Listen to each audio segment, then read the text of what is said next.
Bom dia, boa tarde, boa noite, ouvintes queridos. Estamos aqui com o 5º episódio do podcast Animais Taxidermizados. Depois de um episódio maravilhoso sobre a autoimagem feminina e a quarentena, aliás, meninas participaram, muito obrigado, parabéns Thaís também pela condução do episódio, foi incrível mesmo. E hoje aqui a gente tá para falar sobre uma pauta que é cara a todos nós participantes do podcast, que é a questão LGBT nesse mês de junho, que é o mês da parada, né, que acontece na maioria das cidades do mundo. E, infelizmente, por causa da pandemia, esse ano a gente não teve a parada física, né? Mas em São Paulo, e a organização da Parada do Orgulho LGBT de São Paulo organizou uma parada virtual esse ano. E convidou alguns influencers digitais LGBT para serem os apresentadores dos números da parada. E rolou uma controvérsia no Twitter pela falta de presença de figuras históricas dos direitos e da militância LGBT. Diversos nomes foram deixados de fora, tendo só referência de pessoas muito jovens. E a drag queen Cacá de Poli, ela fez um vídeo no Twitter e a partir disso nós começamos a nos indagar onde foram esses nomes, porque esses nomes foram esquecidos. Então a gente vai pegar esse episódio para poder falar um pouquinho e prestar uma homenagem a diversas dessas personalidades que a gente acha que merece ser citada e foram deixadas de fora nessa parada. Hoje, participando do nosso podcast, a gente vai ter a Thaís Guabiraba. Oi, Guabi, tudo bom? Oi, Eve, tudo bom? Bem, eu sou a Thaís, tenho 27 anos, sou produtora cultural e historiadora da arte e eu tô aqui para dizer para vocês que eu fiz um trabalho absurdo para reunir mulheres para participar desse nosso podcast Animais Taxidermizados e hoje tô novamente aqui só eu de mulher, representando todas as lésbicas, as bis, as héteros também, pra gente poder discutir aí um pouco sobre essa parada. Maravilhosa, e que representação! Ainda que estejamos aguardando pelas próximas participantes nos próximos episódios. A gente tá também com o Fernando. Oi, Fê. Oi, meus amores. Sou Fernando, 33 anos de vida, 13 de viadagem, e é isso aí. Muito obrigado, Fê. Oi, Eros. Tudo bom com você? Oi, Everton. Aqui é Eros Sester. Sou antropólogo e antropófago, cantor e compositor do projeto musical Meros Erros, cronista, animador de velórios e bicha ateia, gaysista, convicta e abortista, embora eu não... desde muito tempo, e é nós que vamos pro chão. Então tá bom, né? A gente tem o Jean hoje participando também. Oi, Jean. Olá, pessoal. O Jean por aqui, 26 aninhos. E durante essa semana pesquisando, o que eu posso falar é só sei que nada sei. Muito bem, profundo. Faltou a referência. Oi, Ibrahim, tudo bom? O Ibrahim vai participar com a gente hoje também. Oi, pessoal, sou Ibrahim, tenho 35 anos, sou formado em letras, escrevo uns contos aí. E tô aqui, cadê meu convite?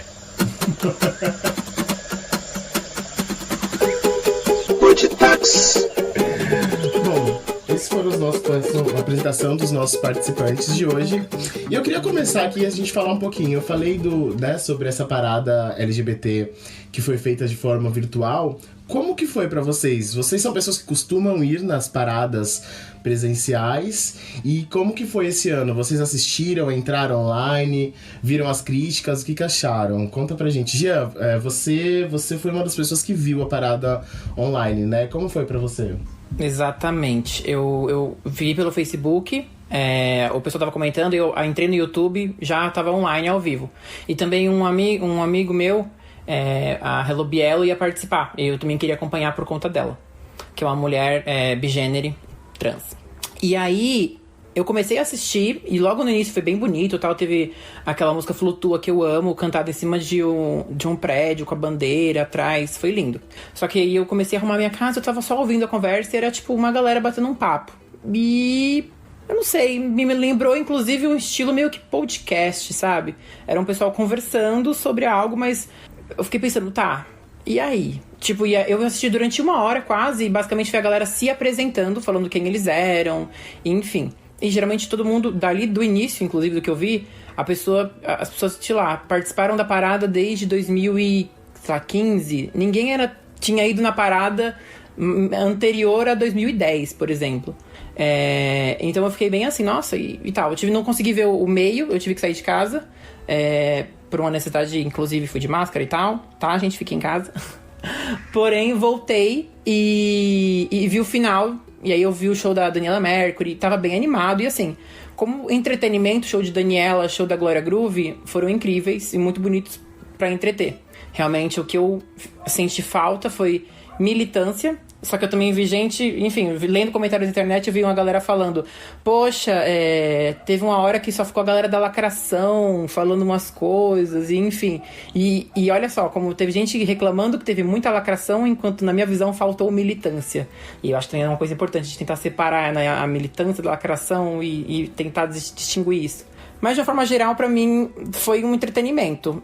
O meio eu perdi, não posso opinar sobre ele, mas do que eu vi realmente era um monte de gente falando sobre si mesma, gente que talvez não tenha tanto conhecimento histórico ou algo mega novo pra trazer pra gente. E performances incríveis pra entretenimento, foi bom. Eu quero falar um pouco sobre isso. Eu assisti um pedaço, né? Teve horas de transmissão. Eu achei uma coisa tão pasteurizada, um monte de rosto de gente que eu não conhecia, uma juventude que ninguém sabe quem é, sabe? Tudo bem que eles têm uma penetração no grupo mais jovem agora, mas, o que me pareceu foi que, as grandes empresas se uniram, patrocinaram, é isso que nós vamos dar para vocês, estejam contentes. Não teve nenhum tipo de aspecto político, sabe? Foi uma transmissão de puro entretenimento. Cadê o orgulho? Orgulho do quê? Eu frequento a parada há muitos anos, desde os anos 2000. E não teve nada, assim, lendo sobre a parada antes de acontecer, essa parada online. Foi online que eles chamaram? Não lembro. Não sei como chamou. E não tinha nada, assim, que me fizesse querer assistir. Cantores que estão toda semana fazendo live por aí. Uma galera de internet que não me interessa também, que só ia ficar, que é conhecida por só ficar falando deles na internet, então realmente não me... Eu nem assisti, assim, eu nem liguei, nem peguei o celular pra isso. Pra mim foi o ápice da jogada de marketing da empresa mudar o logotipo pra arco-íris durante esse mês, sabe? Foi isso que aconteceu. Eu não cheguei a assistir, eu já frequentei a parada há muito tempo atrás, inclusive alguns anos atrás eu ia com o Eros, a gente sempre se esbarrava em algum momento, e nos últimos anos eu tenho participado da caminhada lésbica, assim, a parada não é um ambiente que eu me sinto confortável em participar, assim, eu, dando minha opinião pessoal, mas eu acredito que ao você transformar um evento, né, num evento que tem uma importância tão histórica, mas também de movimento na cidade, né? Porque não é só a parada que acontece, existem diversas discussões, existem a caminhada lésbica, a feira. Eu acho que tem um movimento em relação à temática que é importante de dizer, estamos aqui, estamos vivos, queremos continuar vivos. E eu acho que quando você transforma num único evento online, você perde a carga, a potência de fazer isso, porque quando você está fazendo uma ação online, inclusive, que está sendo transmitida no YouTube, eu acho que é de se pensar o que fica de marca histórica, né? O que fica de marca desse momento, né? Onde estão os LGBTs, o que está acontecendo com eles durante esse período de quarentena? Eu acho que vários questionamentos ficaram no ar. E ainda mais, se você considera que o recurso da parada remota poderia ser um recurso utilizado justamente para repolitizar a parada. Então, há muitos anos a parada, ela sofre uma espécie de crítica, que é uma crítica que não se resolve, que é da cooptação do mercado e da parada e da conversão da parada numa festa. Óbvio, é um movimento que reúne milhares, na verdade milhões de pessoas nas ruas. Certamente é um dos grandes eventos no Brasil, é um dos grandes eventos da comunidade LGBT no mundo inteiro. Então, independentemente dele ter a cara de de um protesto ou de uma festa, né, ele traz visibilidade para a questão LGBT, ele também movimenta o mercado, movimenta a cidade, muda a paisagem urbana, então, né, enfim, mas há muitos anos a parada ela é criticada por um certo discurso que aponta com que ela não é legitimamente política, e efetivamente quando eu vou à marcha trans, e principalmente a caminhada lésbica, que é mais antiga que a marcha trans, Thaís e eu certamente nos esbarramos também já na caminhada lésbica, você nota que existe uma distância, né, um gap muito grande de tom de politização, né? A caminhada lésbica ela é muito politizada, né? A parada LGBT ela é a politização via o evento esportivo. E aí, quando eles tiveram a oportunidade de repolitizar a proposta da parada, inclusive levando em consideração toda a ofensiva política que tem sido levada a cabo pelo governo atual contra as minorias e as pessoas LGBT, eles perderam essa oportunidade. Né? Então, claro, eles devem ter pegado um ou outro youtuber que é famoso por ser mais politizado. Sei que o Spartacus, por exemplo, estava lá e etc. Embora o discurso dele tenha sido criticado. Tanto que o último fato político da parada tem muitos anos, né? Foi aquele caso daquela trans que representava Jesus. Isso tem o quê? 5 anos já, quase? E nada mais acontece. Ela está totalmente esvaziada de vocação política. Sim, a vocação política é o fato próprio dela, né? Então ela dá visibilidade, ela movimenta, ela muda a paisagem, mas ele se esgotou aí. Isso é muito pouco. E isso é muito pouco, inclusive nos momentos que no momento político contemporâneo que a gente está vivendo. Então realmente é uma grande perda de oportunidade e é uma despolitização. É uma despolitização das mais tristes, né? Porque deixou de assumir como tradição justamente dar holofotes e visibilidade para aqueles e para aquelas que tiveram desde da década de 70 dando a cara a tapa. Né? Então é realmente... Mas assim, eu falo do ponto de vista de uma pessoa que não assistiu, tá?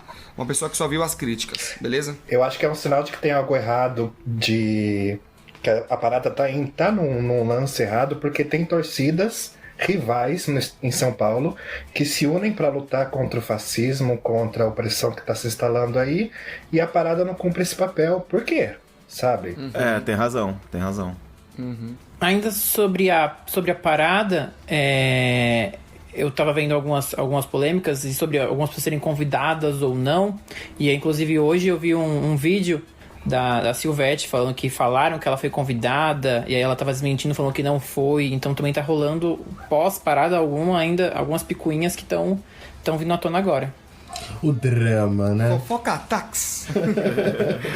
Bom, mas como a gente decidiu, dado a todas essas críticas que realmente são válidas, a gente decidiu então falar no nosso episódio de algumas referências da militância LGBT na história do Brasil.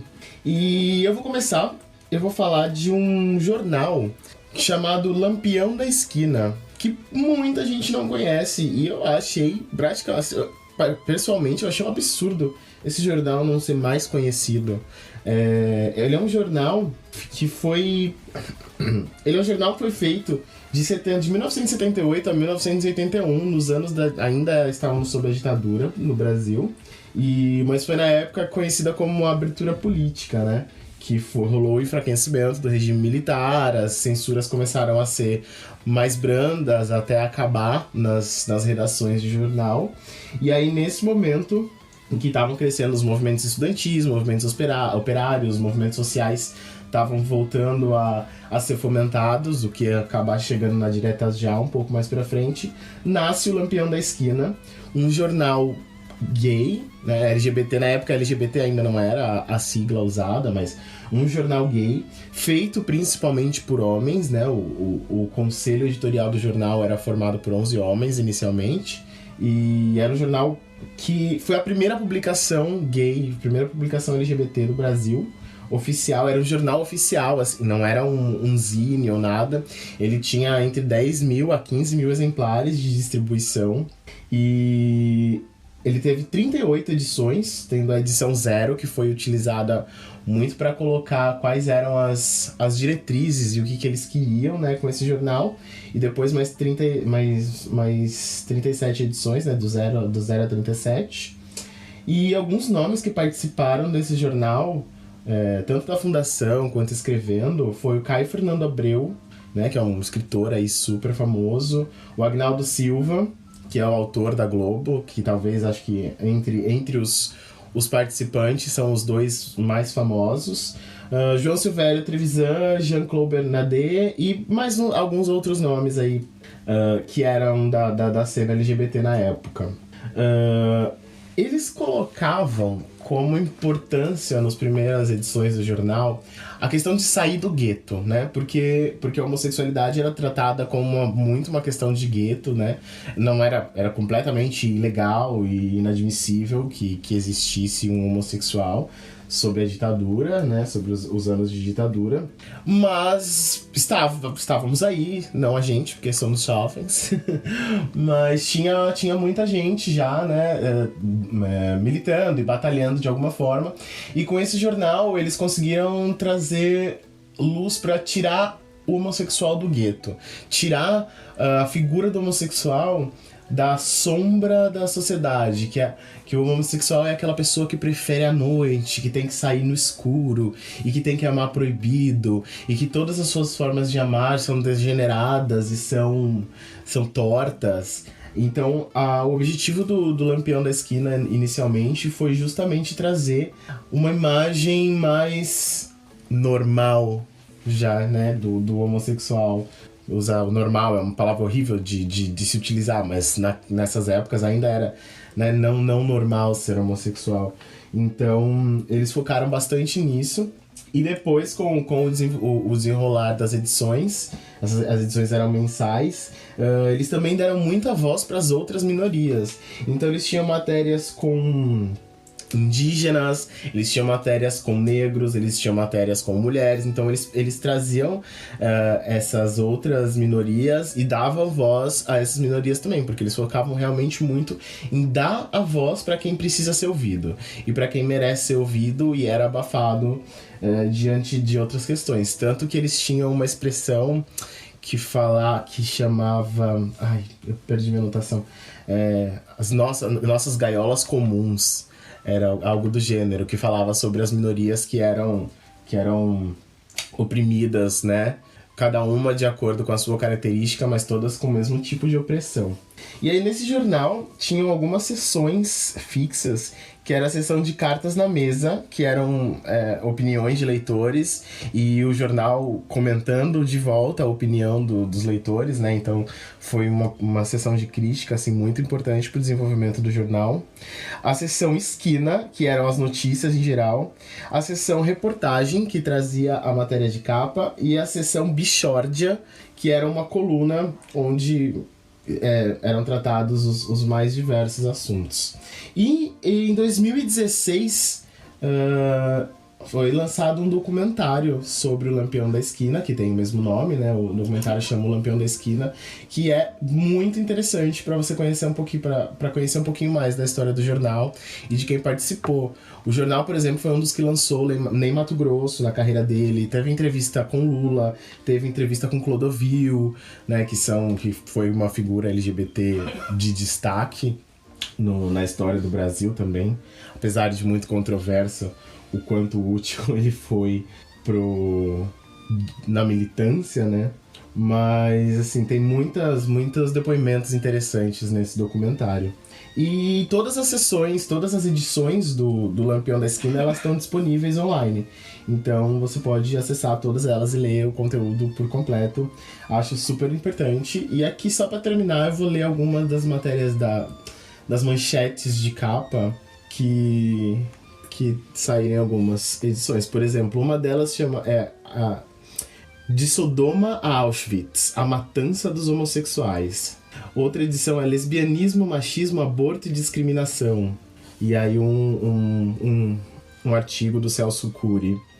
Carnaval das bichas é o maior amor do mundo. Ou seja, as bichas no carnaval já era bafo desde os anos 70. E, enfim, diversas outras matérias super interessantes. Eu acho muito importante a gente resgatar essa publicação e esse momento de ditadura onde as pessoas estavam aí expondo as suas opiniões e tentando criar e trazer voz para que hoje a gente pudesse estar aqui fazendo um podcast LGBT. E essa foi a minha primeira contribuição.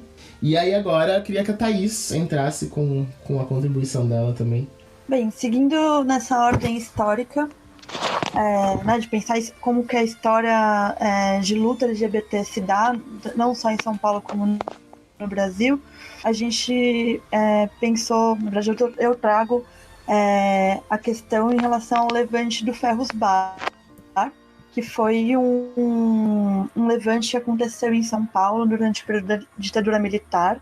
A data do levante é de 19 de agosto de 1983, mas ele foi protagonizado por um grupo chamado Grupo Ação Lésbica Feminista, que surgiu em 1981 e durou até 1990. O levante foi protagonizado por lésbicas e apoiado por grupos feministas. O Ferros Bar era um ponto de encontro de mulheres lésbicas entre os anos de 60 e 90, e o Grupo Ação Lésbica Feminista, né, o GALF, ele foi um dos primeiros grupos de organização política homossexual do Brasil. E elas se reuniam nesse bar e elas produziam um panfleto chamado Xana com Xana, que teve a venda proibida pelo dono do bar. E essa proibição, né, essa censura que aconteceu em relação a esse conteúdo que era produzido pelo grupo, foi o motim para dar esse basta. Elas se reuniram nesse dia, no dia 19 de agosto de 83, e elas leram um manifesto contra toda a repressão e pelos direitos das mulheres lésbicas. Esse ato, ele reuniu algumas personalidades políticas na época, como Eduardo Suplicy, e diversos grupos feministas também, que, né, se uniram à causa para poder ter essa posição política em relação a essa censura que estava acontecendo. Da parte do bar, né, onde teve o ato, eles fizeram um pedido de desculpas público e permitiram, a partir de então, a venda do panfleto. Massa, Thaís. Obrigado. Desculpa, onde que era o Ferros Bar? Ele fica ali ele ficava ali na rua Martinho Prado, ali onde tem a Praça Roosevelt com a Martins Fontes e Augusta. Tá. Aquela esquina lá que tem aqui. Ali é Martinho Prado, que dá pra uma ponte. Hoje lá eu acredito que seja um restaurante ou uma academia. Mas é lá que ele ficava. Nossa. Gourmetizaram o Ferros Bar. Desculpa, Ibrahim.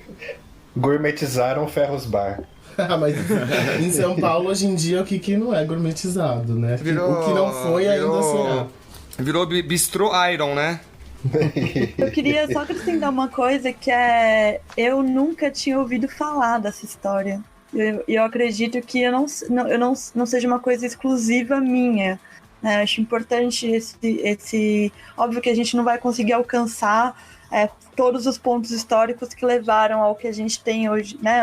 As posições políticas que a gente tem hoje em dia. Mas eu acho que é importante a gente reconhecer que a gente teve existe uma participação política muito importante nessa luta. Super, super importante. E, Fernando, vem trazer pra gente qual é a sua contribuição. Então, seguindo aí o que vocês estavam falando, né, de acontecimentos históricos, que foi muito bem pontuado pelo Ev e pela Thaís, a gente chega agora em 1997 na primeira parada LGBT. E óbvio que se a gente é conservador hoje, imagina como é que não era o Brasil em 1997, né? Que, apesar de ser pertinho, é longe, né? São 23 anos, né, de parada LGBT. Isso todos mostram. E a parada de 97, que foi a primeira a acontecer nesses moldes que a gente tem hoje, ela quase foi bloqueada pela polícia, quase que essa parada não aconteceu. E aí vem uma figura muito importante hoje na militância LGBT, na noite de São Paulo, aparece essa personagem que é a Cacá de Poli. Porque a Cacá, ela fingiu desmaio no meio da rua, parou o trânsito, criou uma confusão e aí a parada conseguiu acontecer. Ou seja, a primeira parada LGBT acontece graças a Cacá de Poli. E bem, Cacá é uma drag queen que tem 45 anos de carreira e foi, se eu não me engano, a primeira ou a segunda drag queen que fez um vídeo falando sobre essa parada desse ano, né? A parada online. E nesse vídeo ela comenta sobre a importância dessas figuras históricas que não foram convidadas pra parada. E ela cita alguns nomes como Paulette Pink, Divina Núbia, Silvete, Miss Bia, Salete, Tchaka, Jimmy Kier, Márcia Pantera, entre outras, né? Que deveriam estar sendo contempladas por essa parada, deveriam estar sendo ouvidas, deveriam estar sendo homenageadas. Nem todas estão aqui entre a gente, mas não foram. É isso. E era isso. Ou seja, né, bicha, se existe parada hoje em dia é porque a Cacá deitou na rua para que ela acontecesse. Exatamente. Agradeçam. E é maravilhoso, acho que até com as próximas contribuições a gente vai ver, mas já é bem, bem claro, tanto na história de outros países como na do Brasil, como são as drag queens e as travestis que estão lá geralmente na linha de frente para realmente fazer a coisa acontecer, né? No movimento LGBT. Eu acho que a gente tem uma cena LGBT, aliás, uma cena drag muito grande agora, que essa geração de LGBTs mais novos estão conhecendo e idolatrando e tal, mas eles não conhecem quem são essas pessoas que começaram isso, quem são as pessoas que estavam lá atrás, que levaram porrada da ditadura, que não conseguiam trabalhar, que tinham que fazer um show na noite por valores muito baixos, porque não era algo que hoje é super valorizado, mas não era. Então, é isso. O que irrita é essas drag de condomínio. Não fazem a menor ideia do que era a noite de São Paulo na década de 80. Drag de condomínio. Era muito Tudo bem, eu acho que todo mundo tem a sua ter que importância. fazer show e se prostituir, né? Todo mundo tem a sua importância, mas alguns têm menos. Não, todo mundo tem a sua importância e é óbvio que as drags jovens, as drags novas, elas trazem, tipo, uma visibilidade muito grande. Tipo, a gente não tem como tirar a importância, por exemplo, dessas drags que estão fazendo sucesso, tipo, às vezes internacional, sabe? Estão entrando, tipo, no Faustão, saca? Você tem drag queen brasileira que tá indo pro Faustão como artista e não como chacota, como o Silvio Santos fazia nos anos 80. Exatamente. Sabe? Mas tem drag queen que tá vindo pro Brasil, tem drag queen brasileira vindo pro Brasil a partir da Alemanha, né? Porque só assim, você é consagrado na Alemanha e aí você faz sucesso no Brasil. É o caso da Oxa. O Eros tá um pouco exaltado com essa questão, então vamos deixar ele falar. Eu tô tentando imprimir ânimo aqui. Tá nervoso. Faz assim. Então vai, bicha, traz você sua contribuição pra gente aí. Beleza. Olha, agora a gente vai começar a falar, enfim, a gente já começou, né, a falar dessas personalidades que são personalidades que, enfim, cuja história vem sendo desprezada, né, por esse projeto despolitizado de orgulho LGBT. Então, eu selecionei duas biografias. A primeira pessoa que eu vou mencionar, aliás, as duas pessoas que eu vou mencionar são populares, popular no sentido de não ser popular. Pessoas comuns. Pessoas comuns. É engraçado que a palavra popular pode significar o contrário de popular, sim, mas são pessoas comuns. São pessoas que não, digamos assim, não estiveram nos holofotes, mas são duas biografias que eu acho muito interessante pra gente entender a contribuição dessas pessoas anônimas, né? Então, a primeira pessoa é a Fernanda Farias de Albuquerque. Ela foi uma mulher trans, né? Nasceu em 1963 no município de Alagoa Grande, no interior da Paraíba, portanto, de certa forma, conterrânea do nosso colega Jean. Uhul! Nasceu numa família de classe média baixa e começou a transição de gênero jovem, né? Então, como era muito comum na vida da pessoa trans, né? Da mulher trans, nas famílias pobres no interior do Brasil, elas foram logo... Normalmente, existe muito essa biografia marcada pela expulsão de casa, e a Fernanda, após muitos abusos, tanto físicos quanto sexuais, que sexuais são físicos também, mas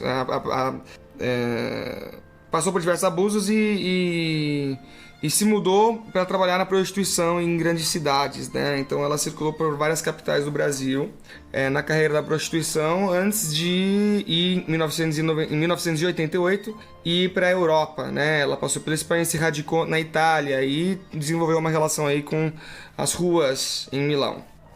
Passa que ela começou a se envolver com, enfim, com drogas, né, com a heroína e com contravenção, né? Então ela assassina uma prostituta ou uma cafetina, alguma coisa assim, e vai parar na prisão em 1990, que é o lugar onde ela tem ciência de que ela tinha contraído o vírus do HIV, né? Do HIV/AIDS. E o vizinho de cela dela era né, o vizinho homem cis de cela dela, né, que ela estava no limite da sessão das mulheres trans, era esse pastor de ovelhas, esse camponês chamado Giovanni Tamponi, que era um pastor de ovelhas que, enfim, um certo dia roubou banco. Nossa, gente. Quem nunca, né? As ovelhas foi lá, vou roubar um banco. E o Giovanni Tamponi, por sua vez, ele era vizinho de cela do Maurizio Gianelli, que é um brigadista das Brigadas Vermelhas, ou seja, ele era de uma guerrilha de esquerda, né, que praticava sequestros e, enfim. Isso era na Itália? Isso na Itália. Tá. E aí, acontece que o Gianelli ficou interessado pela história da Fernanda, cujo nome de guerra era Princesa. Então, nas ruas, ela tinha o nome de Princesa. E ele tinha um projeto literário lá na prisão. Então, aconteceu que ele começou, pela cela do Giovanni Tamponi, a trocar bilhetes, né? Enfim, escritos meio em sardo, que é o dialeto de onde da Sardenha, né? De onde vinha o pastor de ovelhas, meio em português, meio em italiano. Então, essa troca de bilhetes gerou um livro, né, um documento que se chama A Princesa, que é a biografia da Fernanda Farias. E aí, tem uma coisa muito interessante, que o livro foi escrito por uma outra pessoa e por ela. Ou seja, ela passava os dados históricos dela e ele escrevia, estilizado, né, em italiano e tal. Então, é um livro cujo processo de feitura é muito interessante em termos de gênero também, porque ele é uma biografia e uma autobiografia. Saída da prisão, ela não conseguiu inserção no mercado formal de trabalho, teve dificuldade, ela chegou a trabalhar como secretária na editora que publicou o livro dela, que por sinal foi traduzido para muitos idiomas, foi um best-seller, e voltou para as ruas, né? Pouco tempo depois foi expulsa da Itália e repatriada para o Brasil e se matou, né, no ano de 2000. Então, a Princesa enfim, o livro, né, e a biografia dela serviu de inspiração também para um documentário e para uma ficção. A ficção eu assisti, é muito sofrível, não indico, o documentário não pode dizer se é bom. Então, eu prefiro que leiam um livro. Esse livro não foi reeditado, mas ele pode ser comprado por R$10 no estante virtual em vários lugares do Brasil. Ele chama A Princesa. É assinado pela Fernanda Farias de Albuquerque e Maurizio Gianelli, eu aqui fazendo a linha Thaís Gobiraba, e da editora Nova Fronteira. Eu acho muito, muito importante citar essa biografia, porque eu acho que é importante não esquecer as biografias que também são as malditas. Eu fico pensando também no livro autobiográfico da Mara Moira, como que chama? Daquele da Carolina Maria Jesus? O Quarto de Despejo.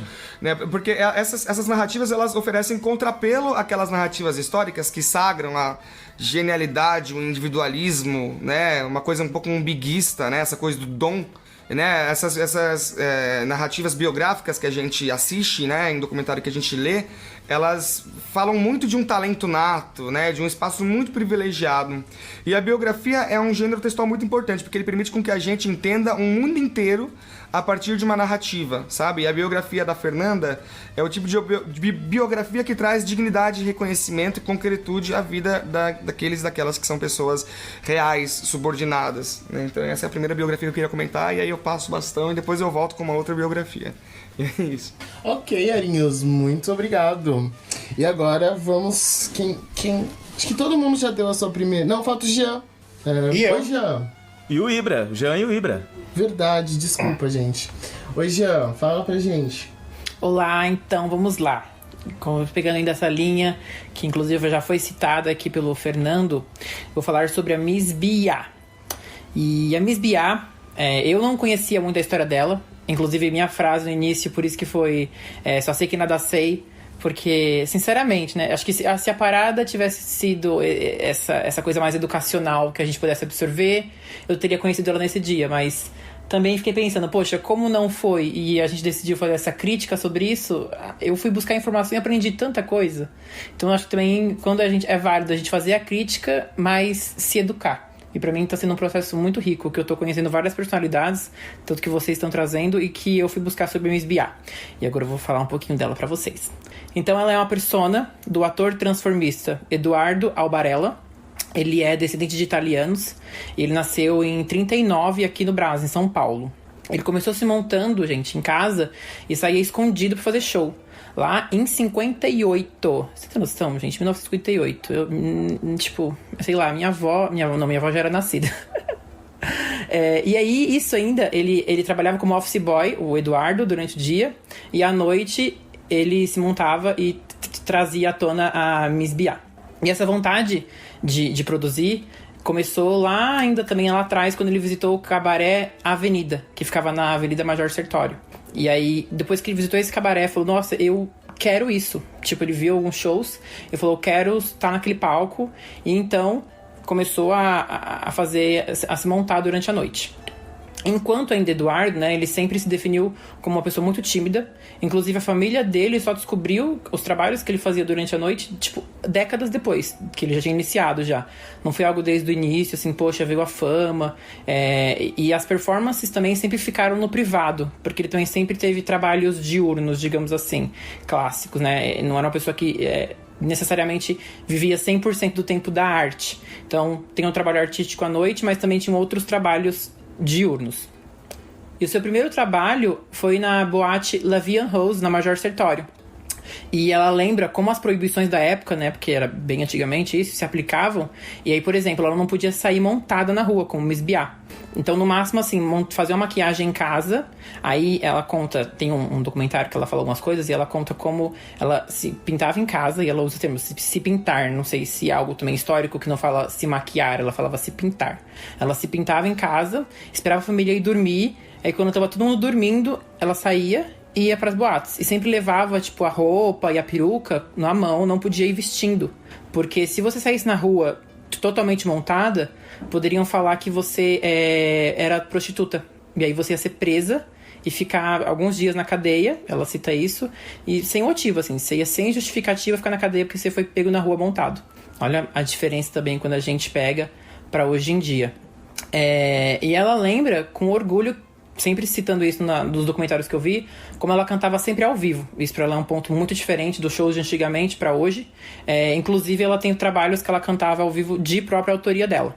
O nome também, inicialmente, né, a gente conhece como Miss Bia, mas antigamente era só Bia, por conta de um trecho da música da Carmen Miranda. Agora eu vou dar meus dotes pra vocês, de cantora, que é Biatatá, esse coco saboroso que você come não me dá. E aí veio o Bia. Ai, que lindo. Pois é. Coisa boa.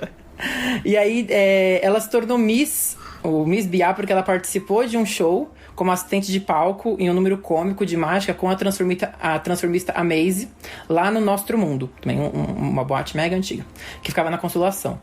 E a Maisie sempre tinha uma partner, né? Um assistente de palco, assim, pra fazer as mágicas. E aí ela chamava, agora com vocês, Miss Nananã. E aí teve o dia que a Miss Bia, a Bia foi fazer a participação e agora com vocês, Miss Bia. E aí a Bia entrava e fazia como se fosse assim. Inclusive hoje em dia isso tem muito no TikTok. É tipo uma pessoa fazendo a mágica e aí outra pessoa do lado vai e mostra como a mágica é feita. Tipo, destraga a mágica. E aí ela fazia isso, tipo, lá nos anos 60. Durante o palco, tipo, o mágico fazia a mágica e a parte cômica ela era desvendar a mágica atrás, tipo, entregando todos os truques dela. E depois disso, por uma época, houve a ditadura. Então, durante o período da ditadura militar, ela não conseguia mais fazer shows transformistas mesmo. Então ela começou a passar a trabalhar como homem, porém pintando o rosto. Então ela ainda assim trabalhava como meio artístico, mas não era mais parte transformista. Então ela pintava os rostos e, segundo ela era uma espécie de Walter Pinto, a referência que ela traz. E no seu trabalho também, lá na época no Clube Medieval, isso é uma coisa que eu achei bastante interessante. E faz um contraponto com algo que foi comentado agora mais cedo, de que hoje em dia as pessoas são mais bem remuneradas. E aí ela cita que na época, lá no Clube Medieval, ela tinha carteira assinada. Então ela tinha férias, 13º, e ela trabalhava com arte com carteira assinada. Então ela traz um olhar muito crítico com as drags atuais, que na ânsia de se apresentarem e tal, elas aceitam valores baixos e banalizam o trabalho das drags. Então, que pra ela é um trabalho, e na época, inclusive, a galera que trabalhava lá tinha carteira assinada. E ela se recorda que esses shows, como de uma boate que ela cita que é Corinto, eles levavam, às vezes, mais de um ano pra preparar um show, e que o público ia lá para ver o show. Eles se sentavam e assistiam o show, enquanto, segundo ela hoje em dia, né, o foco da galera que vai pra casa noturna é beijar na boca, nananã, escutar música, e aí tem lá no meio da noite aparece um showzinho. E aí assistem. E que enquanto pra ela, a galera antigamente ia para ver o show naquele espaço. Não era algo que ocorria de você assistir o show. Você ia com esse objetivo. Eu também não sei, né, se é por isso também que hoje talvez não seja tão valorizado. Se é um problema do público ou se é um problema das casas. Não sei se vocês têm alguma opinião sobre isso. Eu acho que realmente as casas, elas faziam um show, né? Elas montavam um show. Então você ia às vezes pro Corinto e pro Medieval pra ver um show. E hoje em dia não. Hoje em dia você vai pra boate e dentro da boate existe uma apresentação. O que é diferente. São formas diferentes de você fazer um show, né? Uma apresentação. Eu acho que em São Paulo a gente tem a Blue Space, que ainda se mantém um pouco nos moldes, principalmente da matinê de domingo deles, que é um dia pra você ir, não é um dia pra você ir dançar, ficar muito louco e sair beijando na boca. É um dia de show de drag queen, de apresentação, que não é só não é aquela coisa do lip sync da drag dançando uma música da moda e acabou e volta a música pra boate. Não, lá para o show com a drag quase um stand-up, né? O microfone na mão, assim. Então ainda tem isso, mas tá cada dia menos realmente, né? A cultura drag tá se transformando em outra coisa, né? Queria aproveitar... Jean, posso pegar um gancho aqui no que você falou? Pode, eu ainda tenho mais pra falar sobre ela, só que só fazer esse parênteses, mas pode falar. Tá, só pra fazer um gancho aqui você falou da boate Corinto e da Medieval, que eram boates que eram de uma mulher que foi muito importante também pra nossa história LGBT, que é a Elisa Mascaro. A Elisa, ela era uma mulher heterossexual, até onde se sabe, né? E ela tinha várias boates LGBTs, inclusive essas duas, e ela tinha essa política de contratar os artistas LGBTs com carteira assinada pra fazer os shows e tal. Então ela também é essa pessoa que é muito importante nos anos 70 e 80. Ela dava casa, ela defendia os LGBTs da ditadura, da polícia. Então, só pra lembrar também dessa pessoa. Ela era muito perfeccionista, eles tinham que chegar muito antes pra ensaiar, passar a última vez. Era obrigatório estar alimentado, ela dava janta antes do show. Isso. E ela foi fundamental. Graças ao Luffy Stefan, muito conhecimento sobre a história da noite LGBT, tá disponibilizado aí, né? Via o documentário que ele dirigiu, que é o São Paulo em Hi-Fi. Fazendo a Guabiraba 2. Hoje tem que assistir esse o documentário. Táxi Cultural vai ser espalhado pelo episódio. Jean, você continua falando? Sim, vamos lá. Agora, falando de algumas outras coisas, não só da parte de noturna, né? Ela sempre cita que uma inspiração e uma paixão de cinema foi a Gina, e agora quem fala italiano se puder me ajudar, Gina Lorobigini, enfim. E além do trabalho na noite, ela sempre trabalhou em diversos salões, e ela maquiou várias personalidades, tipo Maria Pia Matarazzo, a Condessa Matarazzo, Vera Fischer, e também trabalhou durante 20 anos, não só com maquiagem, mas com uma parte de estilista da Hebe. E ela chegou em algum período a produzir pra Hebe uma roupa por semana pra apresentação no programa. E ela ganhou vários prêmios como estilista, inclusive melhor estilista do ano, e é o único estilista da América Latina que tem uma roupa catalogada no MASP. Isso ela cita num documentário que ela tem. E ela trabalhou também por 4 anos na Nostro Mundo, entrevistando celebridades, porque ela ficou bem próxima à Hebe. Ela criou meio que um programa como se ela fosse a Hebe, entrevistando algumas pessoas. E ela entrevistou Paulo Tan, Cláudia Raia e, pasmem, Regininha Duarte foi entrevistada por ela. Olha as voltas que a Terra plana dá. A namoradinha do Brasil. Um dado... Pois é. Porém, Aí eu fui buscar um dadinho aqui, né? Que em 2018, tá, gente? Pra vocês deixarem ficar bem claro que a Miss Bia deu uma entrevista pra época. E ela disse que ela não votaria no Bolsonaro, porque ninguém pode reprimir as pessoas por serem gays. Então, ela se posicionou na época. E, infelizmente, Miss Bia faleceu no dia 3 de junho de 2020, aos 80 anos. E eu vou deixar aqui também uma coisa que vai ser sempre parte do legado dela, que foi o gritinho. Ia! Tô louca! E ela fala que ela gritava isso nas ruas e a galera lá do outro lado da rua respondia e começava meio que uma gritaria. Então, pra quem ela morreu quiser... de Covid, né? Sim. Então, ela morreu de Covid-19, inclusive, agora em junho. E, enfim, né, meu pesar aí, tentei acabar ainda com uma coisinha mais alegre, mas é uma coisa muito triste, um problema que tá acontecendo agora, e tem várias pessoas sendo levadas, inclusive do nosso meio. E pra quem quiser mais informações sobre a história dela, pode pesquisar um documentário dela lá na página do YouTube do Museu da Diversidade, que tem mais detalhes, é bem bacana. Arrasou, Jean, super obrigado. Olá, você ouvinte do Brasil, do México, da Alemanha e da Irlanda. Você está ouvindo o podcast Animais Taxidermizados. Para você que ainda não nos segue, estamos no Twitter, no Instagram e no Facebook, @taxidermizados. Acompanhe nossas redes Deem seus likes. e a sua opinião. Você também pode nos ouvir em outras plataformas como Deezer, Apple Podcast, TuneIn, Google Podcast, SoundCloud, YouTube e Anchor. Dúvidas? Nos escreva em animaistaxidermizados@gmail.com. Mandem suas cartas de amor, os seus beijos, as suas interrogações e tudo mais que você sentir vontade de nos dizer. Estamos aqui para te ouvir. Podcast Animais Taxidermizados. E agora o Ibrahim vai trazer uma das referências dele pra gente. Manda aí, Ibrahim.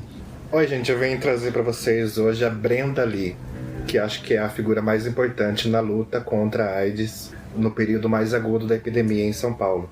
A Brenda nasceu em Bodocó, Pernambuco, outra conterrânea do Jean. Eu sou da Paraíba, amigo. Ah, é Paraíba! Nossa! Edita essa parte.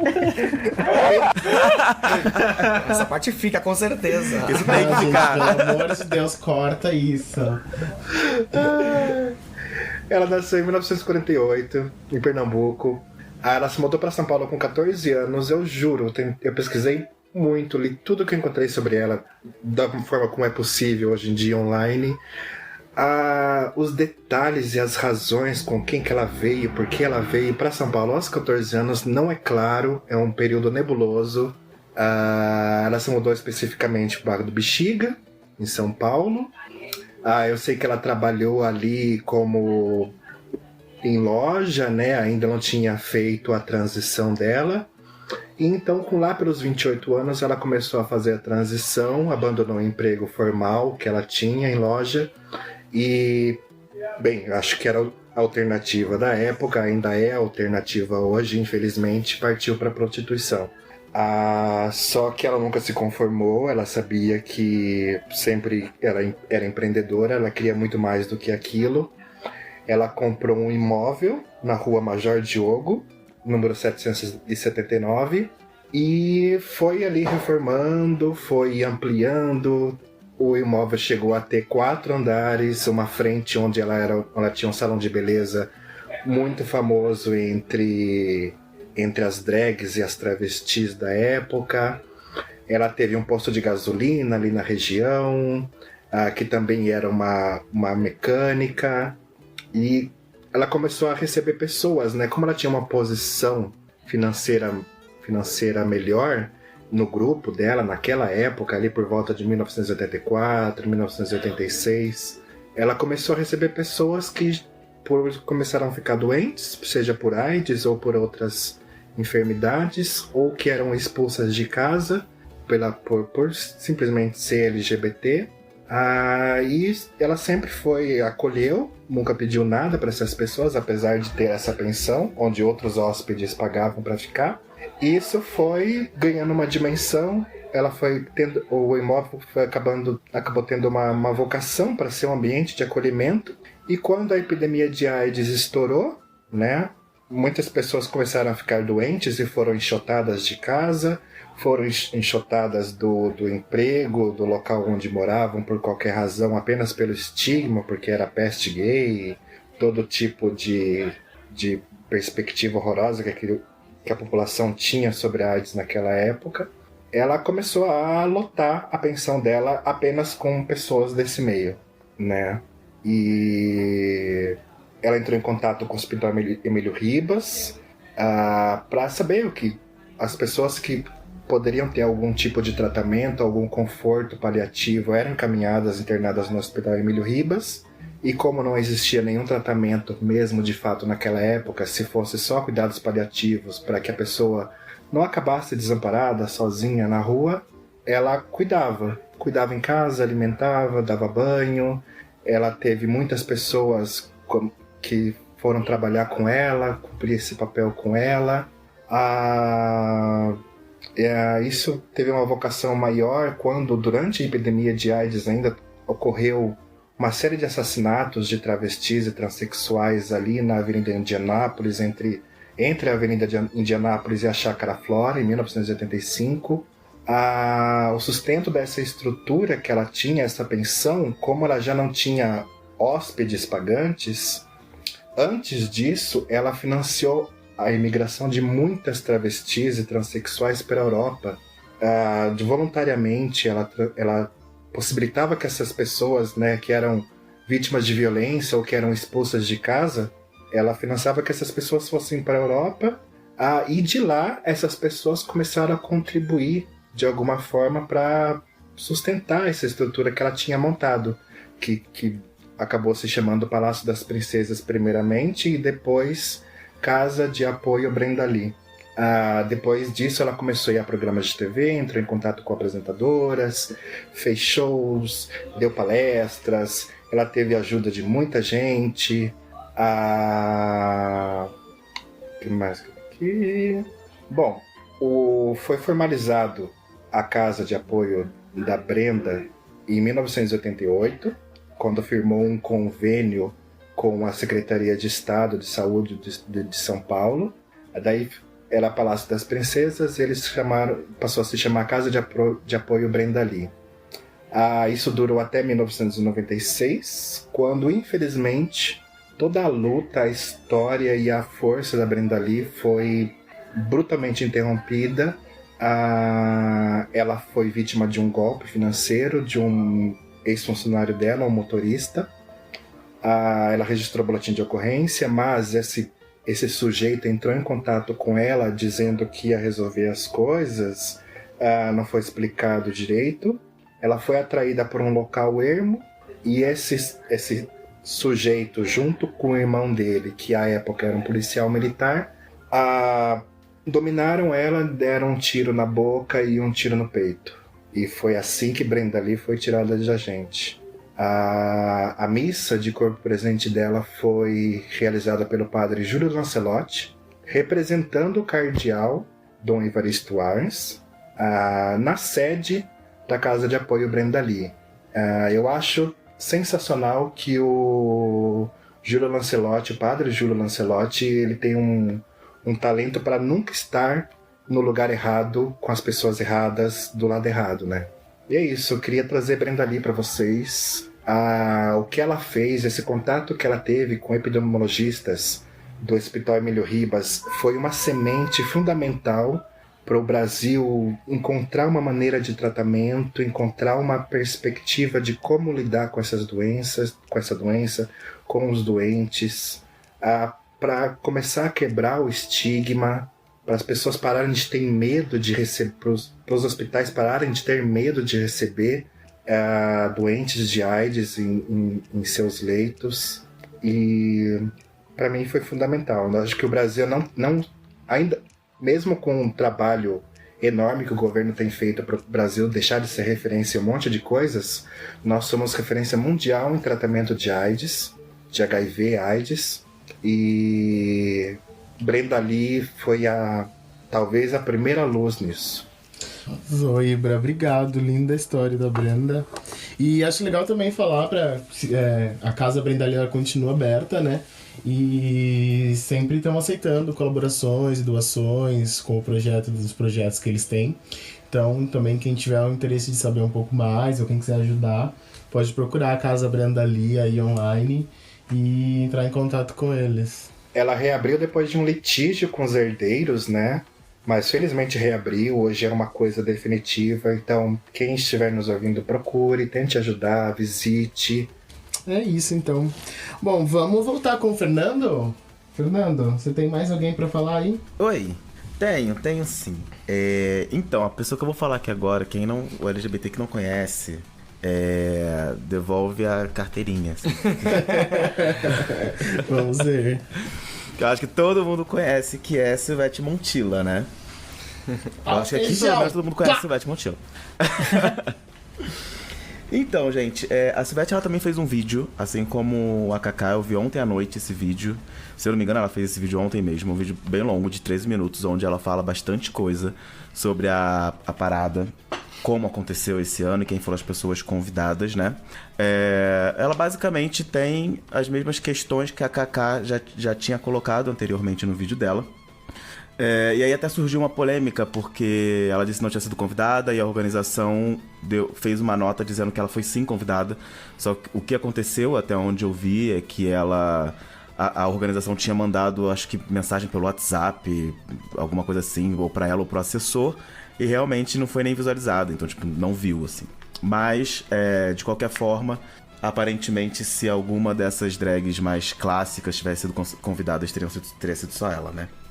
A Silvete, ela tá aí há 35 anos trabalhando na noite de São Paulo. Aliás, no Brasil inteiro, né? Ela é bastante famosa. A Silvete faz teatro, TV, cinema, canta, dança, sapateia.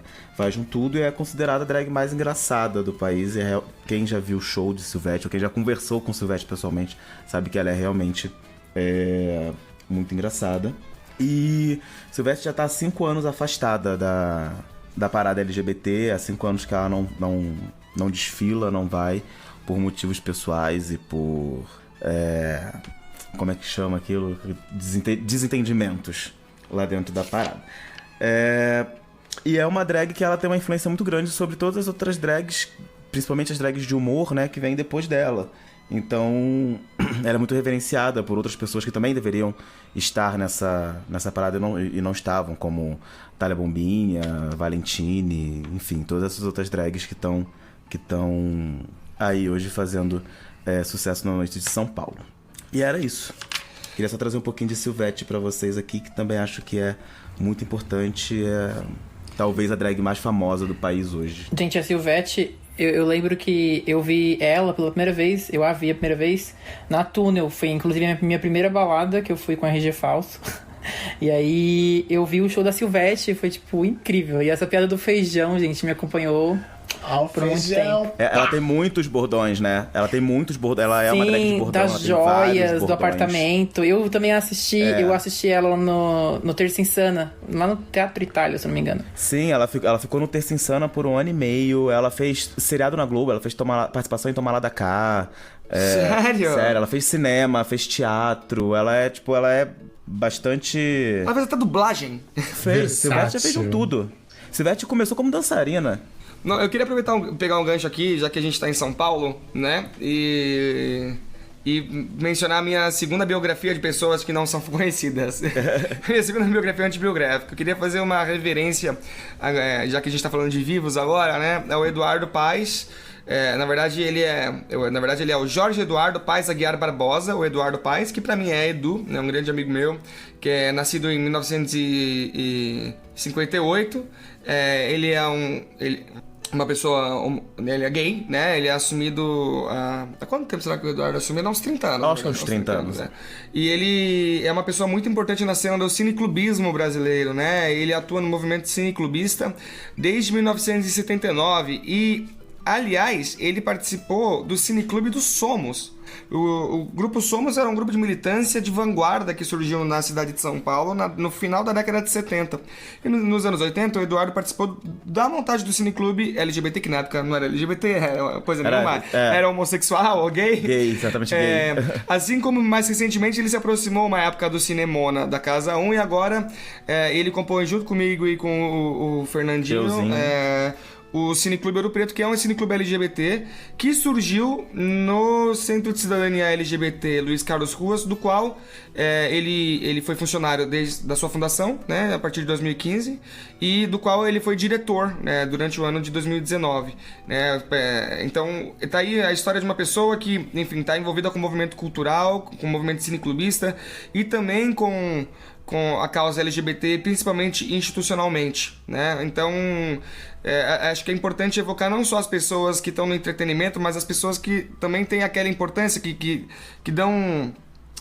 que oferecem os tijolos, né? Que tornam suporte, que tornam suporte, né? Da força cultural, da força LGBT na cidade de São Paulo. E também, ele faz parte de uma geração que passou por grandes traumas, né? Então ele passou pela epidemia do HIV/AIDS, né? Que foi uma epidemia que dizimou muitas das pessoas LGBT na década de 80 e 90. E ele recentemente perdeu uma amiga, né? A Miss Biá. Ou seja, exatamente. Ele tá passando também por um segundo momento em que agora o problema da epidemia não tem a ver diretamente com a sexualidade, mas com a velhice. Mas tá aí firme e forte trabalhando e é uma figura de referência que não tá nos holofotes, mas que merece ser lembrada. Arrasou. Thaís, você vai trazer mais alguém pra gente? Sim, eu queria apresentar a Cassandra Rios, que é uma escritora. Ela é referência como a primeira escritora no país a escrever romances eróticos voltados ao universo homossexual feminino. Ela é um pseudônimo da escritora Odete Pérez Rios. É uma escritora que nasceu em São Paulo, de ascendência espanhola. Nas temáticas da sua escrita, ela falou sobre ficção, sobre mistério, mas principalmente sobre a questão da homossexualidade feminina. Ela foi perseguida durante a ditadura militar. Ela teve muitas obras censuradas e a criação do pseudônimo Cassandra Rios foi uma referência na mitologia grega da pessoa que profetizou a guerra de Troia. Então ela utiliza esse pseudônimo para fazer a publicação desses livros de temática LGBT. Ela publicou seu primeiro livro em 1948, aos 16 anos, de título A Volúpero Pecado, e contava uma história de amor entre duas adolescentes. Ela teve muitas obras censuradas na década de 70, ela foi muito perseguida durante a ditadura militar, e ela foi à falência em 1976. Foi o ano em que ela teve 14 obras censuradas em período de 6 meses. A questão da censura atrapalhou muito a sua carreira, assim, mas isso não impede que a gente tenha acesso às mais de 50 obras que ela publicou. Então ela tem uma carreira de muito... uma grande carreira, né? Ela publicou muitos livros. Ela chegou na década de 70, no ano de 1970, a ser escritora brasileira a vender mais de 1 milhão de exemplares, superando autores como Jorge Amado, como a Clarice Lispector, e isso é de grande importância, assim, para a gente comentar. Eu estava pesquisando e encontrei uma entrevista que a sobrinha dela, Liz Rios, deu para a BBC, em que ela comenta que ela, quando usava um pseudônimo masculino, ela conseguia passar pela censura e vender livros que eram igualmente eróticos ao que ela produzia, sobre o pseudônimo feminino. Então isso mostra também um machismo nessa perseguição que ela sofreu durante o período da ditadura. E ela comentava, a Cassandra comentava que a sociedade rotula o homossexual como cachaça de macumba e não como uísque. E eu achei bem emblemática essa fala dela, porque a questão das religiões de matriz africana também são bem perseguidas, né? Então ela faz uma comparação assim bem forte em relação a como que a sociedade lida com a questão da homossexualidade. E ela se assumiu lésbica quando jovem e faleceu em 2002 em decorrência de um câncer aos 69 anos. Arrasou, Thaís. Eu não conhecia. Fiquei feliz de que você tenha trazido isso. Aproveitar a ponte, né? Que já que a gente está falando de literatura e a gente está falando também de censura e do quanto que é aceita ou não a publicação, né, sobre a questão de LGBT, ainda mais quando a gente está falando do universo do LGBT feminino, das lésbicas e bissexuais. Eu queria apresentar também a Azula Gibi, que é um heterônimo da escritora Miriam Alves, que é uma escritora de literatura negra, tem um papel importantíssimo na criação, inclusive, dessa terminologia de literatura negra brasileira. E ela escrevia, esse heterônimo da Azula foi criado principalmente para publicação de uma literatura homoerótica, né? Eu tenho uma convivência muito pessoal com a Miriam Alves, sou fã e admiro muito ela, e gostaria de trazer, assim, essa questão também da necessidade de se criar pseudônimos ou heterônimos para publicação de livros que tratam da questão LGBT, que tratam da vivência lésbica e, enfim, trazer um pouco dessa realidade, né? Maravilhoso. Maravilhoso, inclusive importantíssimo, porque uma das grandes discussões também das paradas LGBT são paradas GGGGG, né? A gente fala muito do gay homem, né? Do homem cis gay, e a invisibilidade lésbica é muito grande, a invisibilidade bi é muito grande, e trans também. Então, super agradeço aí, Thaís, por esse cuidado de trazer essas representações aí. O Ibra, você tem mais alguém? Tenho, vou trazer a Mara Moira pra gente aqui. Bom, a Mara Moira é campineira, nasceu aqui do meu lado. Ela é escritora, hoje em dia ela é professora, né? Por já ser doutora, ela defendeu um doutorado em teoria literária pela Unicamp. Ela foi a primeira doutora da Unicamp, trans, e provavelmente é a 5ª ou 6ª doutora trans de todo o Brasil. Ela fala sobre James Joyce. Ela focou em Ulisses, que é a obra-prima do James Joyce. O que eu acho curioso, porque o Ulisses, ele é um livro sobre pessoas inadequadas, né? E a Mara começou essa tese antes da transição dela. Ela fez a transição relativamente tarde. Ela não tinha consciência dessa pessoa dentro dela. E ela começou a transição com 29 anos, numa viagem para São Paulo. Enquanto produzia essa tese, enquanto era doutoranda. E eu me perdi. Pera. Respira. Não. Ela começou essa tese bem antes de fazer a transição. E nesse conjunto todo, produzindo a tese sobre Ulisses, do James Joyce, se descobrindo trans, fazendo a transição dela, ela se envolveu com prostituição. Eu não vou falar coisas óbvias de que ela não precisava, por ser, né, branca, universitária, classe média, etc. Ela se interessou por prostituição, por um trabalho sociológico, e ela fala muito, eu vi isso de forma transversal nas entrevistas que ela concedeu até agora, que ela entrou em contato com a prostituição porque, além da pesquisa sociológica que ela estava produzindo, do interesse que ela tinha por aquelas pessoas, naquele contexto, os homens, naquele momento de encantamento em que paga para realizar o desejo com uma trans, ela sentia que o corpo dela era real, era possível, era um corpo possível, era um corpo desejável, coisa que ela não tinha durante essa transição no ambiente acadêmico. Ela sentia o corpo dela inadequado ainda, né? Ela sentia que o corpo dela ainda não era validado, não era válido. E ali, durante aquele encantamento de prostituição, né? Tem que colocar aspas de encantamento, porque não uma profissão cheia de controvérsias e tabus. Ela se sentia desejável, ela se realizava ali como corpo, como pessoa possível na prostituição. E eu acho curioso ela ter escolhido Ulisses bem antes de fazer a transição dela, porque Ulisses fala disso, né? De pessoas que são inadequadas, de pessoas que acabam indo para marginalidade, que percorrem toda a margem de Dublin naquele momento, para tentarem encontrar um sentido para si, um sentido de si diante da sociedade. Eu acho que o maior tema de Ulisses é a inadequação do ser. E a Mara produziu uma tese sobre isso, ela pensou em abandonar, mas ela politicamente ela acreditou que era muito importante ser a primeira trans doutora da Unicamp, a preencher a primeira dezena de doutoras trans no Brasil. Hoje em dia ela é militante pela descriminalização da prostituição, pelo contato que ela teve, ela produziu muito conteúdo, ela tem um blog sensacional sobre isso. Ela escreveu um livro que eu recomendo muito, é E Se Eu Fosse Puta, a partir dessa vivência que ela teve, de todo esse contato que ela teve, essa pesquisa que ela fez naquele ambiente.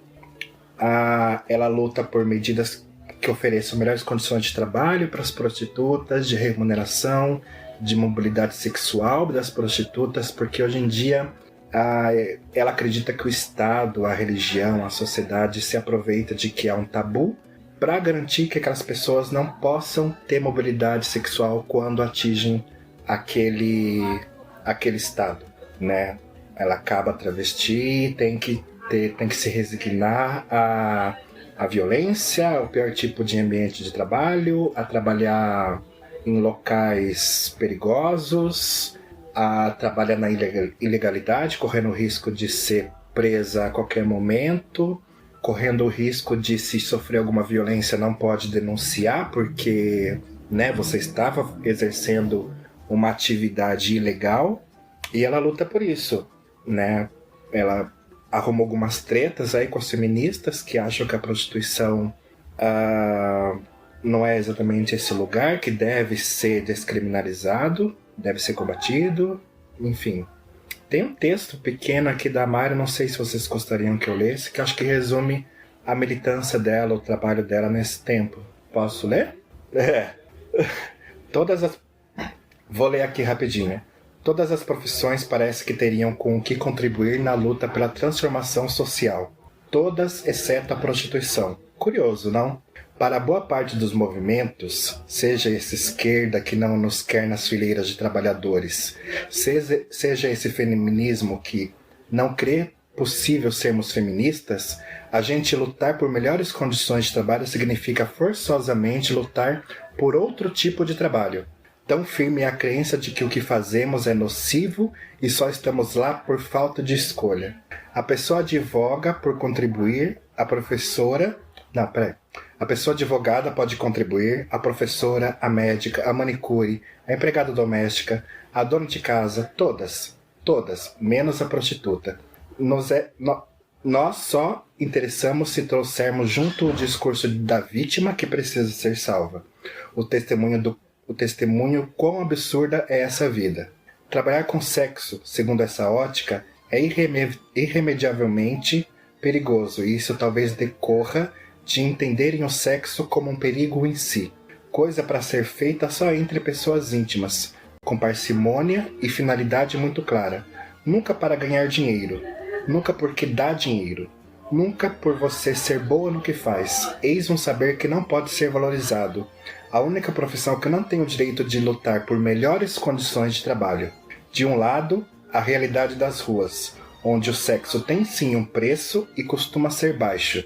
Daí um dos principais motes da nossa luta, a melhor remuneração. De outro, esses movimentos que insistem em querer que o sexo não tenha preço algum. Pronto. Muito foda, crítica muito boa. Gente, eu acho que esse episódio tá muito melhor do que a parada digital. A gente devia pleitear aquilo que a parada... É verdade. Que a parada oficial de 2020 é esse episódio aqui do Podtax. Eu tô muito feliz porque eu conheci pessoas, por exemplo, que a Thaís acabou de citar, eu não conhecia a história da Miss Bia.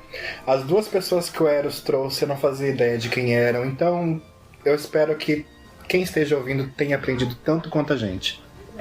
Isso aí, gente. Bom, eu vou só dar aqui minha última contribuição pra gente fechar, né, as personalidades que a gente escolheu pra fazer a nossa homenagem aqui. E pra mim, essa pessoa que eu vou falar agora, ela foi uma referência porque eu talvez seja a bicha mais famosa da TV brasileira, que é conhecidíssima pelo seu bordão que diz: epa! Bicha não! O Everton, ele fica responsável por fazer todos os bordões de hoje. A sonoplastia. Pois então, eu vou falar sobre Jorge Lafon / Vera Verão. E pra começar, acho que já é muito importante pontuar que Vera Verão é um personagem, né? Jorge Lafon é muito e principalmente famoso por causa da Vera Verão, mas Vera Verão não é uma personalidade, não é uma pessoa, né? Vera Verão é a personagem que ele fazia na Praça Nossa, fez ali na Praça Nossa durante 10 anos, em que ele tinha o namorado, né? O Azeitona, que era um homem pequenininho, e ele como bicha disputava com uma mulher gostosona o amor do Azeitona, né? E aí em algum momento a mulher ia chamar eles de sua bicha. Bicha não, veja lá como fala a sua sirigaita. Maravilhoso. E assim, pra mim ali, uma bichinha adolescente crescendo, né? Eu achava maravilhosa aquela pessoa gritando, rodando de 2 metros. Um negro gigantesco de 2 metros de altura, careca, vestido de maneira feminina, gritando: bicha não, senhora bicha pra você, né? Assim, se impondo respeito ali na TV aberta. Mas uma coisa que as pessoas não sabem sobre o Lafon é que o Lafon, ele tem uma carreira artística super ampla. Ele começou a dançar balé com 9 anos no Teatro Municipal do Rio de Janeiro, e ele também trabalhou com a Mercedes Batista, que foi uma das precursoras da dança afro no Brasil. Então ele participou desse movimento de trazer a dança afro para o Brasil. Foi bailarino de balé clássico por muito tempo, fez turnês internacionais, inclusive como bailarino em Estados Unidos, Europa e alguns outros países em outros continentes. Eu não fazia a menor ideia que ele tinha esse background cultural. Ele também começou 3 faculdades, acabou se formando só em uma, e ele é formado em História, né? E participou de filmes, de novelas, participou na novela Sassaricando, ele foi um personagem. Ele participou dos Trapalhões. Quando o Zacarias saiu dos Trapalhões, ele foi convidado pelo Renato Aragão pra entrar pro elenco fixo dos Trapalhões, mas aí no fim das contas foi com a Vera Verão que ele explodiu no mundo, no Brasil todo, né? Ele foi foi convidado pelo Ministério da Saúde também durante um período para ser spokesperson, né, para ser a voz da campanha contra doenças sexualmente transmissíveis, e rolou muita crítica, principalmente do grupo gay da Bahia, do grupo gay negro da Bahia, que é um grupo de militância muito forte, né, muito presente, por ele ser a Vera Verão, e a Vera Verão ser esse personagem super estereotipado da bicha barraqueira, né, e super feminina, porque ali no personagem você não percebe se é exatamente é uma travesti, é uma drag queen, é um homem afeminado. Vera Verão não tem, né, nada de definição de gênero, né, assim, muito clara, porque não dá pra você definir o que ela é. E esses grupos militantes acharam que não era legal ter uma pessoa assim com essa imagem caricata do personagem para ser utilizada numa campanha de prevenção de doenças sexualmente transmissíveis, o que eu acho não necessariamente uma verdade, acho uma bobagem, porque tinha alcance, né? Apesar de Vera Verão ter sido usado como xingamento quando queriam xingar de bicha, pelo menos comigo foi, tipo, sua Vera Verão, sai daqui, ou essa brincadeira, a brincadeira do jargão dela sempre, né? Mas eu acho muito importante a Vera Verão ter estado na televisão, porque eu me via ali na Vera Verão, e inclusive eu só descobri que eu me via na Vera Verão agora, durante essa pesquisa. Eu nunca tinha pensado nisso, enquanto confortável eu me sentia vendo a Vera Verão. E aí o Lafon, ele conta também que Pra ele se aceitou, se enxergou como gay desde os 6 anos de idade, então ele já tinha muito bem essa ideia desde muito pequeno, mas a pessoa que foi referência pra ele e pra família dele, especialmente com relação à aceitação, ele fala que foi o Clodovil. Porque o Clodovil tinha os seus programas da tarde, a família toda assistia, e aí o Clodovil era essa referência da família dele de que gay não é bagunça, né? Que travesti não é bagunça, gay não é bagunça, que é possível, né? Enfim, que não é um problema ser gay. Então a gente vai aí, uma pessoa influenciando a outra, e é isso que eu acho muito bonito aí de todas essas pessoas, personalidades que a gente trouxe e as pessoas que a gente vai pesquisando, e o quão importante é saber do passado, né? Como não teve nessa parada, é a gente saber do passado, entender como chegamos aqui, como aconteceu, por que não podia, por que hoje pode, por que hoje é assim, por que a gente usa determinadas palavras, por que lugares existem, sabe? Então, eu quero agradecer muito vocês pelas pesquisas que estavam incríveis, por trazer aí todos esses temas, gente. Parabéns. Eu queria fazer só um ganchinho pequeno sobre a Vera Verão. Queria só fazer um ganchinho pequeno sobre a Vera Verão, de que a Vera Verão, ela era tudo, ela era feminina, afeminada, o que fosse. A única coisa que ela não era frágil. Ela tinha uma presença imensa, ela impunha respeito, né? Ela era gigante não só pela altura dela, e ela enfrentava todo mundo naquele palco ali da Praça Nossa, e se impunha respeito. Bicha não, quase mulher. Bicha não, pra você é senhora bicha. Então foi muito importante pra muita gente. Sim, foi mesmo. Bom, então, agradeço muito a pesquisa de vocês, a dedicação. Hoje foi um dia que não foi fácil pra muita gente tá gravando, né? Mas parabéns pra gente. Espero, sinceramente, que os nossos ouvintes queridos vão atrás de mais detalhes dessas pessoas que a gente trouxe aqui, porque tem muito mais pra se ler, pra se pesquisar, e tem muito mais gente pra se conhecer, e tá tão fácil você encontrar informação hoje em dia que vale a pena trocar aí um episódio de série por uma pesquisa sobre o nosso passado, de repente, durante o dia, né? Então, muito obrigado, gente. E agora a gente vai pro nosso seguinte quadro, que é o Roletax.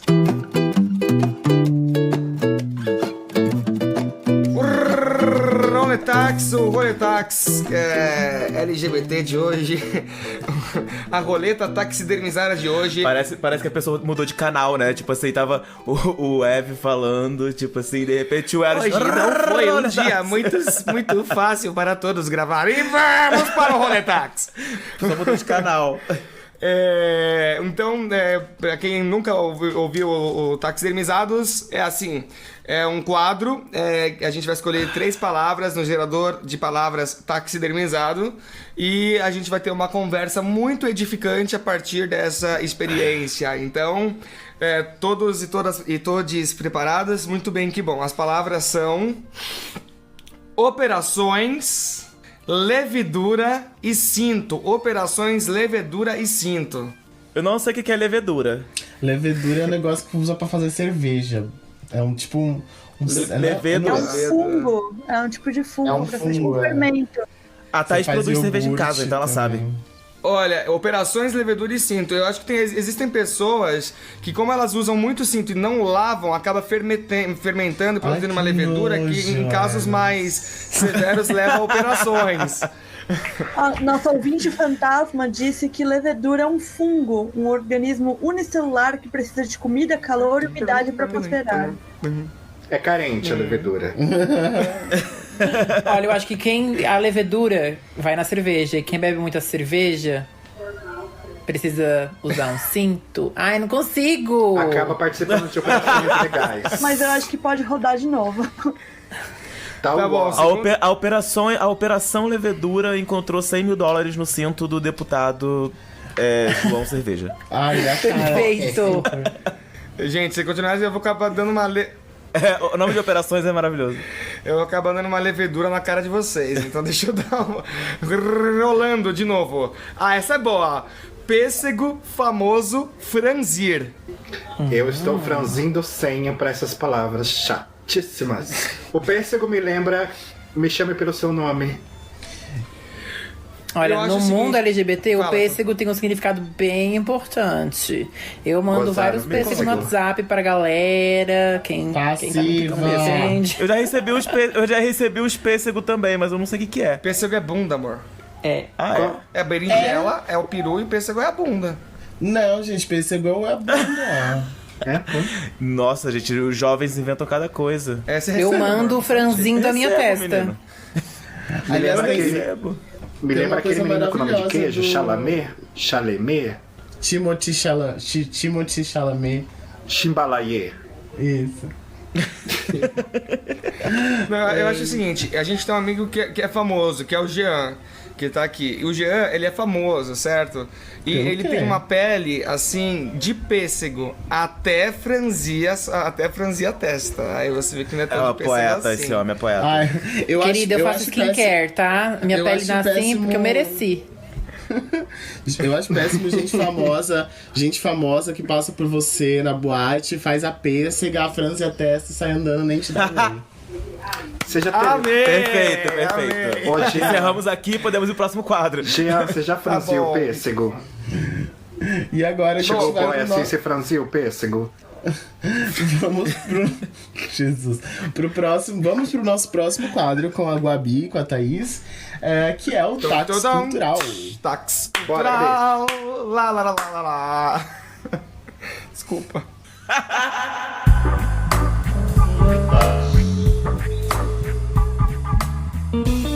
Bem, eu acho que é bem complicado a gente fazer uma síntese de né, indicações para o táxi cultural.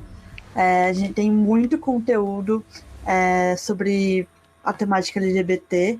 Já foram várias referências durante o nosso episódio, mas eu vou levar um tempinho para apresentar as que eu separei com carinho, porque eu acho que é importante a gente divulgar essas referências. Então eu vou começar por duas tweets do Twitter. Uma delas foi feita pelo Fê, @username, nosso grande convidado Sou eu. do podcast, que foi uma tweet sobre documentários essenciais sobre a história e a vivência LGBT no Brasil. E as tweets que eu estou citando aqui no Táxi Cultural, elas vão estar compartilhadas no @taxidermizados do nosso Twitter. Então, se vocês não conseguirem anotar, vão lá no nosso Twitter para ver. A outra tweet é da @AMV Exemplar, de Abeline Reserva, que são 50 filmes lésbicos e bissexuais. Lá ela colocou todos os links, então quem tem interesse em assistir é só procurar lá no Twitter. Na parte de literatura, eu gostaria de citar o artigo, um artigo produzido em 2014, a gente pode pensar que faz um tempo, mas eu acho que tem um compilado muito importante sobre escritores da literatura brasileira sobre a temática LGBT, que é Breve Queer List da Literatura Brasileira Contemporânea, publicado no site Pós-Fácil. Vou citar aqui novamente o filme São Paulo em Hi-Fi, que trata de várias questões da luta LGBT no Brasil. Queria também chamar um pouco de atenção para alguns espaços culturais, especificamente de São Paulo, porque eu acho que é a nossa vivência, mas tem também um de Brasília. Mas começando por São Paulo, eu queria falar do Centro Cultural da Diversidade, que foi aberto aqui na cidade de São Paulo. Foi aberto recentemente, então é um lugar ainda pouco conhecido. Ele está dentro de um espaço de um teatro, um antigo teatro aqui em São Paulo, e na região do Itaim Bibi. A gente tem o Museu da Diversidade Sexual, que é do estado de São Paulo, que fica ali no Metrô República. A Casa 1, que tem um papel importantíssimo em questão de apoio, de suporte, de recebimento de pessoas LGBT. A Rede Lilith, que atualmente está sem espaço, né, por conta da questão da pandemia, elas não conseguiram manter o espaço, mas a rede continua ativa na internet. É uma rede formada por mulheres lésbicas, e tinha um espaço de acolhimento também, de atividades voltadas para o público LGBT. E de Brasília eu queria citar o Instituto Cultura, Arte e Memória LGBT+. É um instituto que tá bem importante também, eles têm bastante conteúdo online e pelo que eu pesquisei, eles estão criando um espaço físico em Brasília também para dialogar sobre a temática. Então é importante pensar nesses espaços de ocupação, né, esses espaços que estão tratando da temática. Eu queria trazer uma referência que é o Drag Contest, um evento que existe já há 14 anos no Brasil. Ele surgiu antes do RuPaul Drag Race e surgiu na periferia de São Paulo, no espaço do Centro Cultural da Juventude, Ruth Cardoso. E é um evento que acontece sempre em junho. Eu não achei nada, nenhuma referência sobre como seria se acontecesse agora em 2020, né, por conta da pandemia, diversos eventos foram cancelados, mas acho que vale a pena pesquisar um pouco e ver alguns vídeos que tem publicado na página do CCJ sobre esse evento importantíssimo. E eu trabalhei em 2 edições e foi maravilhoso. Assim. Na parte da arte, eu queria indicar um artista chamado Félix Gonzalez Torres, que trata muito da questão do relacionamento gay que ele teve, da perda, da questão do vírus, do HIV. Acho que ele consegue expressar na sua arte diversas questões do sentimento do corpo, da ausência, da presença e do ser gay na sociedade. E por último, mas não menos importante, eu vou indicar a música do nosso queridinho Eros. Meros Erros vai lançar uma nova música chamada Pelo Direito de Matar, e acho que a gente tem que estar ligado e ouvindo esse grande artista. É isso, encerro por aqui o Táxi Cultural, e essas referências vão estar em breve no nosso Twitter, nas nossas redes sociais.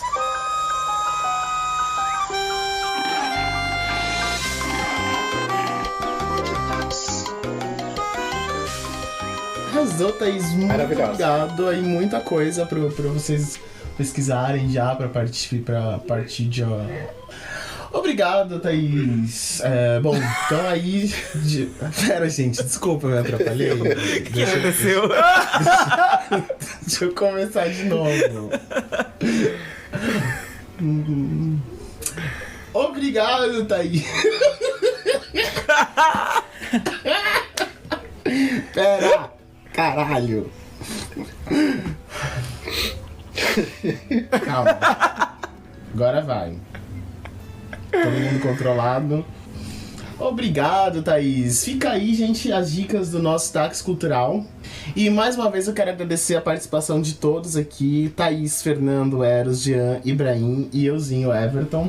Agradecemos também o Diego, que é o nosso produtor aí, que tá sempre nos bastidores, cuidando das nossas redes e cuidando de tudo que o Táxi precisa pra acontecer. Diego também. Faz tudo. Beijão. Obrigado, Diego. Diego. A nossa ouvinte, que também foi a nossa Wikipedia em algum momento, Eugênia. A Eugênia, que hoje não tá em voz, mas tá em mensagens aqui. Tá em espírito. É um espírito que tá... Enfim. Gente, muito obrigado. Inspiradora essa nossa conversa de hoje. Espero que vocês que estão ouvindo tenham se inspirado também. E sigam a gente nas redes sociais, @taxidermizados no Instagram, @taxidermizados no Twitter, Animais Taxidermizados no Facebook. E se você tiver dúvida de outra rede, acha a gente em uma e a gente informa onde tá as outras. Mandem seus comentários pra gente. A gente já tá aqui no nosso 5º episódio, então acho que já é hora também, se vocês tiverem perguntas, se vocês tiverem sugestões de tema, quiserem interagir de alguma forma com o episódio, a gente tá super aberto a vocês. Ajudem a gente a divulgar e um beijo enorme. Tenham 2 semanas maravilhosas e a gente se vê daqui 2 semanas. Quer dizer, vê não, mas vocês vão ouvir a gente. Beijo, tchau. Beijo! Fique em casa, usa máscara, fique em casa, álcool gel, a quarentena, isolamento. Senhora bicha pra senhora! Tá bom. Eita caralho, 1h40 pra eu editar, filho da porra.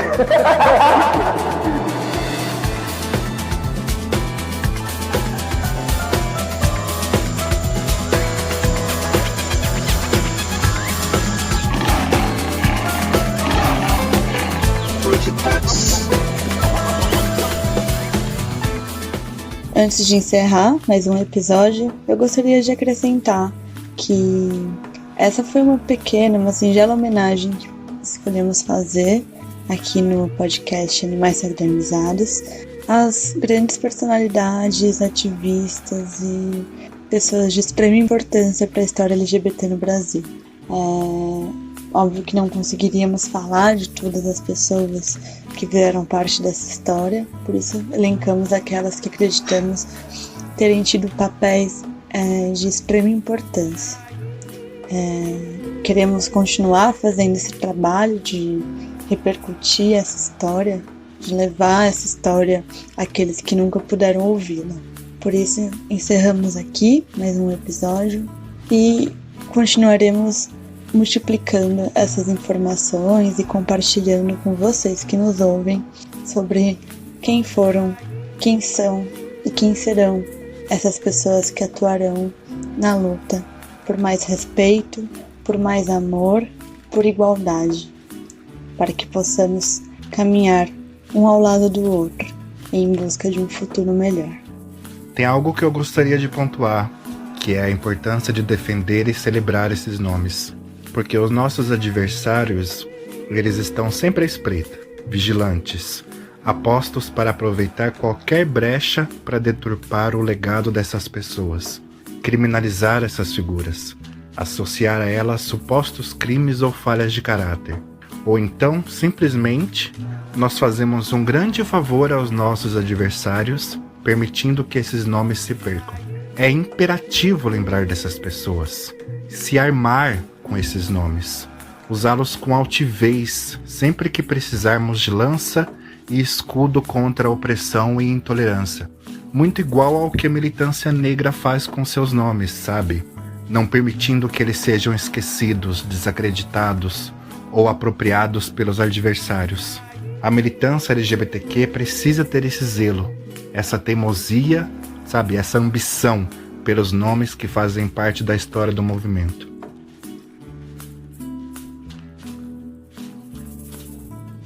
Sou menina, menina feminina, sou menina.